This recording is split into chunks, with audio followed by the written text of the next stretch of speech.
നിലമ്പൂരിൽ NDA സ്ഥാനാർത്ഥി advocate Mohan George പത്രിക സമർപ്പിക്കുന്നു. തത്സമയ ദൃശ്യങ്ങളാണ് പ്രേക്ഷകർ കാണുന്നത്. BJP സംസ്ഥാന അധ്യക്ഷൻ രാജീവ് ചന്ദ്രശേഖർ, പാർട്ടി ദേശീയ നിർവാഹക സമിതി അംഗം PK കൃഷ്ണദാസ്, പാർട്ടി ഉപാധ്യക്ഷ ശോഭ സുരേന്ദ്രൻ, NGA കൺവീനർ തുഷാർ വെള്ളാപ്പള്ളി ഉൾപ്പെടെയുള്ള നേതാക്കന്മാരുടെ സാന്നിധ്യത്തിലാണ് അഡ്വക്കേറ്റ് മോഹൻ ജോർജ് നാമനിർദ്ദേശ പത്രിക സമർപ്പിക്കുന്നത്. നേരത്തെ റോഡ് ഷോയിൽ അദ്ദേഹം പങ്കെടുത്തിരുന്നു. നൂറുകണക്കിന് പ്രവർത്തകരുടെ അഭിവാദ്യങ്ങൾ ഏറ്റുവാങ്ങി റോഡ് ഷോ നടത്തിയാണ് അഡ്വക്കേറ്റ് മോഹൻ ജോർജ് ഇപ്പോൾ നാമനിർദ്ദേശ പത്രിക സമർപ്പിക്കുന്നത്. കഴിഞ്ഞ ദിവസമാണ് അഡ്വക്കേറ്റ് മോഹൻ ജോർജ് BJP അംഗത്വം സ്വീകരിച്ചത്. നേരത്തെ കേരള കോൺഗ്രസ് സംസ്ഥാന നേതാവായിരുന്നു അദ്ദേഹം. മലയോര മേഖലയിൽ, നിലമ്പൂരിലെ മലയോര മേഖലയിലേറെ സ്വാധീനമുള്ള നേതാവാണ് അഡ്വക്കേറ്റ് മോഹൻ ജോർജ്. അഡ്വക്കേറ്റ് മോഹൻ ജോർജിൻ്റെ സ്ഥാനാർത്ഥിത്വം ഇടത് വലത് മുന്നണികളുടെ സ്ഥാനാർത്ഥികൾക്ക് ഒരു ഭീഷണി തന്നെയാണ്. താമര ചിഹ്നത്തിൽ നിലമ്പൂരിലെ NDA സ്ഥാനാർത്ഥി ജനവിധി തേടുന്നു എന്നതും ശ്രദ്ധേയമാണ്. നേരത്തെ BJP സംസ്ഥാന അധ്യക്ഷൻ രാജീവ് ചന്ദ്രശേഖർ വ്യക്തമാക്കിയിരുന്നു, BJP വികസന അജണ്ടയാണ് മുന്നോട്ട് വയ്ക്കുന്നത്. വികസിത കേരളം എന്ന മുദ്രാവാക്യം, അതോടൊപ്പം വികസിത നിലമ്പൂർ എന്ന മുദ്രാവാക്യവുമായാണ് BJP തിരഞ്ഞെടുപ്പ് ഗോതയിൽ അഡ്വക്കേറ്റ് മോഹൻ ജോർജിനെ ഇറക്കുന്നത്. വികസനം ചർച്ച ചെയ്യണം, നിലമ്പൂരിൻ്റെ വികസനം ചർച്ച ചെയ്യണം. രാഷ്ട്രീയമാണോ വികസനമാണോ വരും ദിവസങ്ങളിൽ നിലമ്പൂരിൽ ഏറെ ചർച്ച ചെയ്യപ്പെടുക എന്ന് നമുക്ക് കാത്തിരുന്ന് കാണാം. എന്തായാലും നിലമ്പൂരിലെ NDA സ്ഥാനാർത്ഥി അഡ്വക്കേറ്റ് മോഹൻ ജോർജ് നാമനിർദ്ദേശ പത്രിക സമർപ്പിച്ചു. അതിൻ്റെ തത്സമയ സംപ്രേഷണമാണ് പ്രേക്ഷകർ കാണുന്നത്.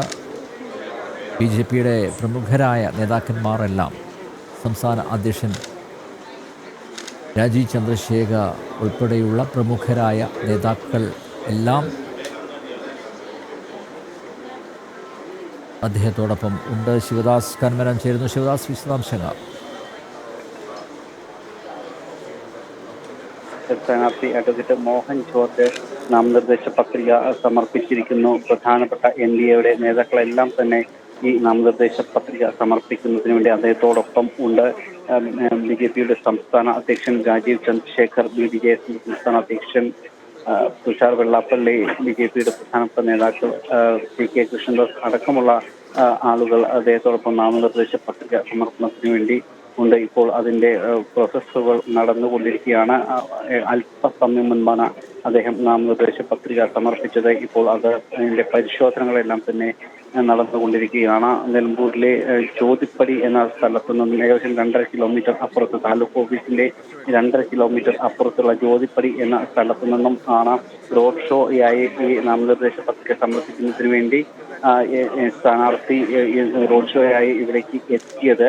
ഒരു വലിയ ജനപങ്കാളിത്തം തന്നെ ഈ റോഡ് ഷോയിൽ ഉണ്ടായിരുന്നു. നൂറുകണക്കിന് പ്രവർത്തകർ, NDAയുടെ പ്രവർത്തകർ, BJPയുടെയും മറ്റ് ഘടകകക്ഷി പാർട്ടികളുടെയും പ്രവർത്തകരെല്ലാം തന്നെ ഈ റോഡ് ഷോയിൽ പങ്കാളികളായിരുന്നു. വലിയ ആവേശത്തിൽ തന്നെയാണ് ജനങ്ങൾ ഉള്ളത്. കാരണം നമുക്കറിയാം, ഈ ഒരു അടിച്ചേൽപ്പിച്ച ഒരു തെരഞ്ഞെടുപ്പ് കൂടിയാണ് ഇപ്പോൾ നിലമ്പൂരിൽ നടക്കുന്നത്. വളരെ കുറഞ്ഞ മാസങ്ങൾ മാത്രമേ ഉള്ളൂ നിയമസഭാ തെരഞ്ഞെടുപ്പിന് വേണ്ടിയിട്ട് ഉള്ളത്. അതിന് തൊട്ടു മുൻപുള്ള ഈ ഉപതെരഞ്ഞെടുപ്പ് ഒരു അടിച്ചേൽപ്പിച്ച തെരഞ്ഞെടുപ്പാണ് എന്നൊരു ആക്ഷേപം നിലനിൽക്കുന്നുണ്ട്. മാത്രമല്ല, നിലവിൽ ഇവിടെ കാര്യമായ വികസനങ്ങളൊന്നും തന്നെ നടക്കാത്ത ഒരു മണ്ഡലം കൂടിയാണ്.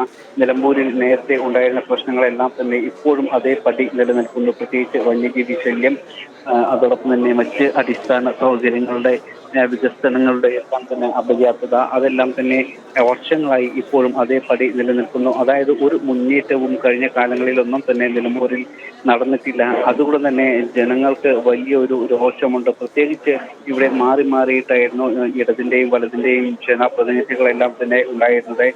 കൂടുതൽ തവണ ആര്യാടൻ മുഹമ്മദ് UDFന്റെ സ്ഥാനാർത്ഥിയായി ഇവിടെ മത്സരിച്ച് മന്ത്രി കൂടി ആയിരുന്നു അദ്ദേഹം. അതിനുശേഷം 2016 PV അൻവർ ഇടത് സ്വതന്ത്രനായി മത്സരിച്ചു, വിജയിച്ചു.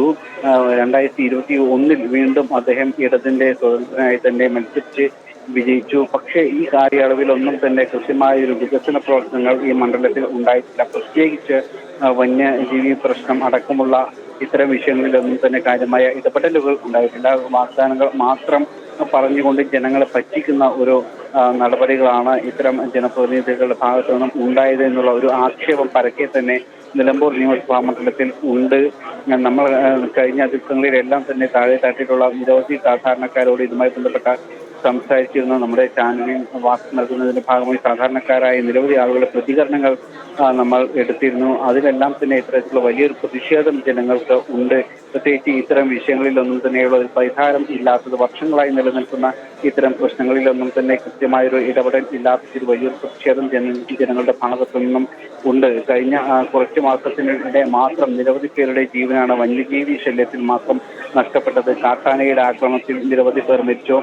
കഴിഞ്ഞ ഒരു മാസത്തിനുള്ളിലാണ് ഇപ്പോൾ കടുവയുടെ ആക്രമണത്തിൽ പോലും ഒരാൾ മരിച്ച സംഭവം ഉണ്ടായത്. നരഭോജി കടുവയെ ഇതുവരെ പോലും ശിവദാസ്, ഈ വിഷയത്തിൽ വന്യജീവി ആക്രമണ വിഷയത്തിൽ വ്യക്തമായ രാഷ്ട്രീയം ഇടതുമുന്നണി കളിക്കുന്നുണ്ടോ എന്നൊരു സംശയം ഉയർന്നിരിക്കുകയല്ലേ? കാരണം ഇതുമായി ബന്ധപ്പെട്ട ഒരു നിയമനിർമ്മാണം സംസ്ഥാനത്തിൻ്റെ പരിഗണനയിൽ ഉണ്ട് എന്ന് മുഖ്യമന്ത്രി പിണറായി വിജയൻ വ്യക്തമാക്കിയിട്ടുണ്ട്. നിലമ്പൂർ ഉപതെരഞ്ഞെടുപ്പിൻ്റെ പശ്ചാത്തലത്തിലല്ലേ ഇങ്ങനെയൊരു തീരുമാനത്തിലേക്ക് കടന്നത്? തീർച്ചയായും നമുക്കറിയാം, നിലമ്പൂർ നേരിടുന്ന ഏറ്റവും വലിയ ഒരു പ്രശ്നം തന്നെയാണ് വന്യജീവി ശല്യം. അതോടൊപ്പം തന്നെ നിലമ്പൂരിൽ നിരവധി മലയോര വാസികൾ കൂടിയാണ് ഉള്ളത്. അതുകൊണ്ട് തന്നെ അവരുടെ പ്രധാന ഉപജീവന മാർഗം കൃഷിയാണ്. ഈ വന്യജീവി ശല്യം കാരണം അവർക്ക് കൃത്യമായി കൃഷി ചെയ്യാൻ പോലും കഴിയാത്ത ഒരു സാഹചര്യം നിലനിൽക്കുന്നുണ്ട്. ഈ സാഹചര്യത്തിലാണ് മുഖ്യമന്ത്രിയുടെ ഇത്തരത്തിലുള്ള പ്രസ്താവനകളെല്ലാം തന്നെ നിയമനിർമ്മാണം നടത്തും എന്ന് പറയുമ്പോൾ സ്വാഭാവികമായും അതൊരു തെരഞ്ഞെടുപ്പ് മുന്നിൽ കണ്ടുകൊണ്ടാണ്. വന്യജീവി ശല്യം പരിഹരിക്കുന്നതിന് വേണ്ടി ഒരു നിയമനിർമ്മാണം നടത്തും എന്ന് അദ്ദേഹം പറയുമ്പോൾ അത് കൃത്യമായി തന്നെ ഒരു തെരഞ്ഞെടുപ്പ് മുന്നിൽ കണ്ടുകൊണ്ടാണ്. ഇനി 2026 കേരള നിയമസഭയിലേക്കുള്ള തിരഞ്ഞെടുപ്പ് നടക്കുന്നു. അതോടൊപ്പം തന്നെ ഇപ്പോൾ നിലമ്പൂരിൽ ഒരു ഉപതെരഞ്ഞെടുപ്പ് നടക്കുന്നു. ഇത്തരം തിരഞ്ഞെടുപ്പുകൾ മുന്നിൽ കണ്ടുകൊണ്ട് മാത്രമുള്ള ഒരു വാഗ്ദാനമാണ് മുഖ്യമന്ത്രിയുടെ അടക്കമുള്ള ഇടത്തിന്റെ ഇത്തരത്തിലുള്ള ഒരു വാഗ്ദാനം എന്ന് ജനങ്ങൾ തിരിച്ചറിഞ്ഞിട്ടുണ്ട്. കാരണം മുൻപും ഈ രീതിയിൽ പല രീതിയിലുമുള്ള വാഗ്ദാനങ്ങൾ സർക്കാരിന്റെ ഭാഗത്തു നിന്നും മറ്റു തദ്ദേശ ജനപ്രതിനിധികളുടെ ഭാഗത്തു നിന്നും എല്ലാം തന്നെ ഉണ്ടായിരുന്നു. പക്ഷേ അതിനുശേഷം അതെല്ലാം തന്നെ പ്രതീക്ഷിച്ച് അത് നടപ്പാക്കും എന്ന ഒരു പ്രതീക്ഷയിൽ സാധാരണക്കാരായ ജനങ്ങൾ വോട്ട് ചെയ്ത് അവരെ വിജയിപ്പിച്ചു. പക്ഷേ പിന്നീട് അവർ അധികാരത്തിൽ എത്തിയപ്പോൾ ഇതൊന്നും കണ്ടില്ലെന്ന് നടിക്കുകയായിരുന്നു. അല്ലെങ്കിൽ ബോധപൂർവം അവർ ഇത്തരം വാഗ്ദാനങ്ങളെല്ലാം തന്നെ മറക്കുന്ന ഒരു കാഴ്ചയും അനുഭവവുമാണ് ജനങ്ങൾക്ക് ഇവിടെ ഉണ്ടായതും അനുഭവിക്കാൻ കഴിഞ്ഞതും. അതുകൊണ്ട് തന്നെ ജനങ്ങൾ ഇത്തവണ ഇതെല്ലാം തന്നെ കണ്ടറിഞ്ഞുകൊണ്ടുള്ള ഒരു നീക്കം തന്നെയായിരിക്കും ജനങ്ങളുടെ ഭാഗത്തു നിന്നും ഉണ്ടാവുക. ജനങ്ങളുടെ ഒരു പ്രതിരോധം ഒരുപക്ഷെ ഈ തെരഞ്ഞെടുപ്പിൽ അത് പ്രതിഫലിക്കും എന്ന് തന്നെ നമുക്ക് പറയാൻ കഴിയും. കാരണം ജനങ്ങൾ അനുഭവിക്കുന്ന പ്രഥമ പരിഗണന നൽകേണ്ട വിഷയങ്ങളിൽ പോലും കൃത്യമായ ഒരു പരിഹാരവും ഇതുവരെ ഉണ്ടായിട്ടില്ല. അതുകൊണ്ട് തന്നെ ഇത്തരം വിഷയങ്ങളിലെല്ലാം തന്നെയുള്ള ഒരു ഇടപെടൽ നടത്താൻ കഴിയുന്ന ഒരു ജനപ്രതിനിധിയെയാണ് അവർക്ക് ആവശ്യമുള്ളത്. വാഗ്ദാനങ്ങളോ ഇത്തരത്തിൽ നിയമനിർമ്മാണം നടത്തും എന്ന് പറഞ്ഞുകൊണ്ട് ജനങ്ങളെ പറ്റിക്കുന്ന തരത്തിലുള്ള വാഗ്ദാനങ്ങൾ മാത്രം നടത്തുന്ന ആളുകളെയല്ല, അത്തരം വാഗ്ദാനങ്ങൾ പറഞ്ഞാൽ പോലും അത് നടപ്പാക്കാൻ കഴിയുന്ന ജനപ്രതിനിധികളെയും അത്തരം സർക്കാരിനെയുമാണ് ജനങ്ങൾക്ക് വേണ്ടത്. പക്ഷെ കഴിഞ്ഞ കാലങ്ങളിലൊന്നും തന്നെ അവർക്ക് അത് ലഭിച്ചിട്ടില്ല. ആ പ്രതീക്ഷയിൽ അവർ വോട്ട് ചെയ്തെങ്കിലും അതൊന്നും തന്നെ അവർക്ക് ലഭിച്ചിട്ടില്ല. അതുകൊണ്ട് തന്നെ മാറി ചിന്തിക്കാനുള്ള ഒരു ഒരുക്കത്തിൽ തന്നെയാണ് ഇവിടുത്തെ ജനങ്ങൾ എന്ന് നമുക്ക് അവരുടെ പ്രതികരണങ്ങളിൽ നിന്നും മനസ്സിലാക്കാൻ കഴിഞ്ഞിട്ടുണ്ട്. കാരണം നമ്മൾ പല ഇടങ്ങളിലും താഴെ തട്ടിലുള്ള ശിവദാസ് ഞാൻ വരാം. നിലമ്പൂരിലെ NDA സ്ഥാനാർത്ഥി അഡ്വക്കേറ്റ് മോഹൻ ജോർജ് നാമനിർദ്ദേശ പത്രിക സമർപ്പിച്ചു. ഇനിയും ഒരു സെറ്റ് പത്രികകൾ സമർപ്പിക്കാൻ ഉണ്ട്. അദ്ദേഹം കാത്തിരിക്കുകയാണ്.